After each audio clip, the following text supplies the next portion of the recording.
dignitaries on the dais, Shri Honorable Minister Ghulam Nabi Azad, Dr. Robert, Dr. Joe Thomas, and friends, and dignitaries in the audience, as well as representatives from various countries, researchers, practitioners, friends.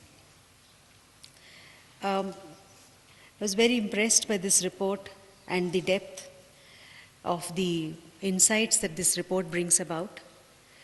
The report titled Population Trends and Policy Options in Selected Developing Countries has been edited by Dr. Joe Thomas, and it's first in the population series from the PPD, and it's been supported by the Population Communication USA. The report covers and has an elaborate overview chapter, and the authors of the overview chapter look into the performance of select 9 countries out of the 25 countries who are members of this PPD. The chapters cover Bangladesh, Bihar, Ghana, Kenya, Mali, Nigeria, Senegal, Uganda, and Zimbabwe.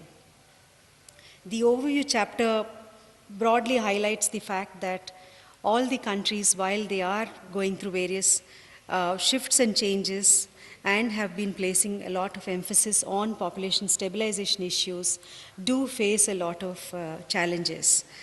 The PPD obviously provides the forum for being able to share the experiences of these countries and draw strategies to bring about changes in the future. The country case studies attempt to capture the performance of these countries vis-a-vis the ICPD commitments and also review the progress being made. And obviously all the chapters highlight the bottlenecks that these countries are facing and the challenges that they are facing. And it's interesting to note that despite the wide variations in geographies and histories of countries in South Asia and in Africa, they do present very interesting commonalities and also very interesting differences, thus providing a lot of opportunity for cross-learning. Almost all the countries covered in the report have registered declines in population growth rates and total fertility rates. However, as the Minister has just pointed out, they range from a low of 1.1 to a very high of 3.2, or the total fertility rate of 2.3 of Bangladesh to 6.7 of Uganda. Most countries, while they do seem to be performing and trying to attempt to move towards better performance, they do have within these countries regions that are far more difficult and regions which are not so easily amenable for shifts and changes. And very often they refer to cultural norms and practices, low age at marriage, and high son preference, and also cultures that have a lot of value to having many more children as major stumbling blocks to bringing about changes in population stabilization issues.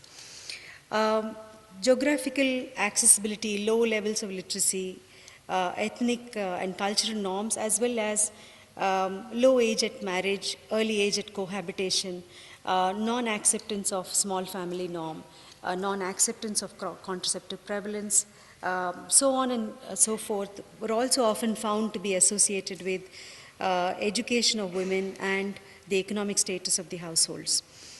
All the countries have several population policy related documents and commitments with programs in place, and also have several commissions that regularly monitor to see whether performance is as per the policies. Most of the countries have attempted to reach through expansion of services, training of traditional birth attendants, and providing community-based women health workers to reach out. Very often the reports also talk about partnership with non-governmental organizations as well as media to provide information and also bring about shifts in the behavioral practices of people. However, the daunting task for most of these countries is often in terms of reference to young population, large young population, which in itself propels population and keeps up population momentum and growth, which needs to be something that's to be worked on. And of course, many countries also have concerns around HIV and AIDS. However, I figured that there are many more themes that can be explored, and that probably is the good news. This report, since it says it's the first report in the series, obviously one would see that there would be many more such reports that would come in, and this report provides pointers for a lot of those reports that can come in future. For example, I felt if countries are talking about cultural barriers, it's still not very clear that how countries like Bangladesh and Indonesia, which is not a member in the PPD, how is it that Indonesia is able to manage given the same kind of religious and cultural configuration? So obviously there's a lot to learn as to how some countries manage despite these barriers and how some countries are not able to. Most of the case studies don't tell us enough about the development part of the population and development equation.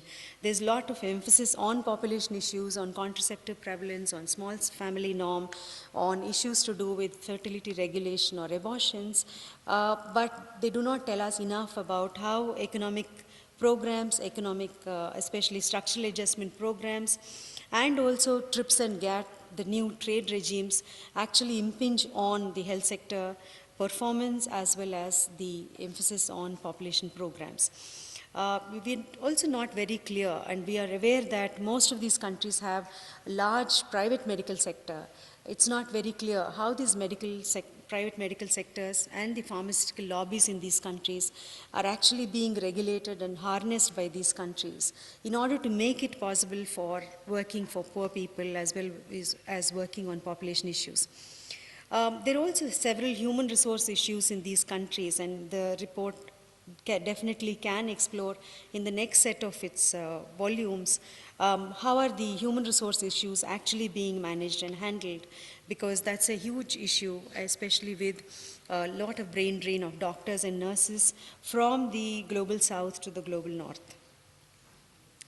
So the key concerns that need further attention by the august House here and also countries is how does one harness the demographic dividend, and how does one learn from each of the other countries in terms of higher education and also various levels of education and training and capacity building as well as vocational education that can only harness the dividend into something that can be positive rather than leading to greater problems in all these countries.